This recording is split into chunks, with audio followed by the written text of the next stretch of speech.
మాకు డోర్ కూడా ఓపెన్ చేయలేదు. డీసీఎం కూడా ఎండలోనే పెట్టి మాకు డోర్ కూడా ఓపెన్ చేయలేదు. మేము డోర్ తన్నుకొని బయటికి రావాల్సిన పరిస్థితి.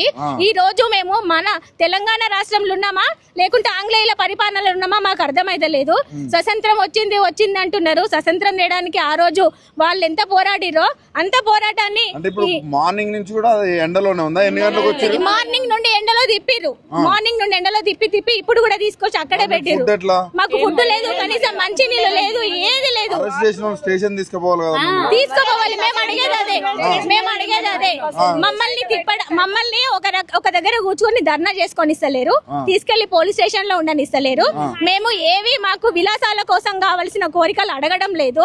కాంగ్రెస్ ప్రభుత్వం మేనిఫెస్టోలో పెట్టిన డిమాండ్స్ మాత్రమే అడగడానికి వచ్చాము.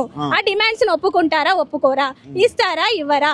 అంగన్వాడీ కేంద్రాలకే జీతాలు గతి లేవని మేము ఏడుస్తుంటే ప్రీ ప్రైమరీ అని మళ్ళీ కొత్త విధానాన్ని తీసుకొచ్చి మళ్ళీ ఒక సెంటర్లు పెట్టి ఏం చెప్తారమ్మా? రేవంత్ రెడ్డికి ఇట్లా చేస్తున్నాడు, ఏం చెప్తారు? సీఎం కి ఏం చెప్తారు మీరు? అర్జెంట్ గా గద్దె దిగిపోవాలి. మా కోరికలను మాత్రం, మా డిమాండ్స్ మాత్రం ఒప్పుకోకుంటే సీఎం కుర్చీలో ఆయన కూర్చున్నా కూడా ఆ కుర్చీకి వాల్యూ లేదు. ఆడవాళ్ళ ఉసురు పుట్టి నాశనం అయిపోతాడు. మేము చెప్పేది ఒక్కటే డిమాండ్, మేనిఫెస్టోలో తను పెట్టిన డిమాండ్స్ ను వెంటనే నెరవేర్చాలి. 24 రోజుల జీతం ఇంత ముందుకు మా అంగన్వాడీలకు కట్ చేసిండ్రు. ఆ జీతాన్ని ఇస్తాను కూడా ఒప్పుకున్నారు. మీరు ఇంటికి పోవడానికి కూడా అవకాశం లేదా?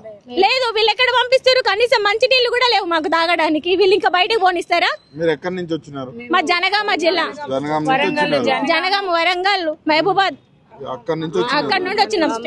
మొత్తం స్టేట్ లెవెల్ సార్. మొత్తం అన్నం లేదు, ఏం లేదు. వట్టి హ్యాండ్ బ్యాగ్ లే ఉన్నాయి చూడండి.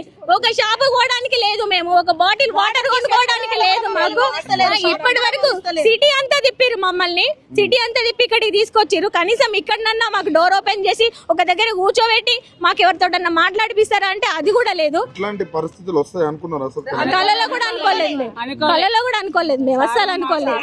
మేము చాలా అవస్థలు పడుతున్నాం. ఈ గవర్నమెంట్ రాగానే మా అంగన్వాడీ కేంద్రాలకు సీసీ కెమెరాలు పెడతా అని మా మీదనే నిఘా పెట్టిండు. మా అంగన్వాడీ కేంద్రాలలో బయోమెట్రిక్ పెడతా అని అన్నాడు. అవి కూడా ఏమన్నా పెట్టుకొని మీరేమన్నా దొంగలా గానీ మీకు మీ డిమాండ్ ఏంది అసలు?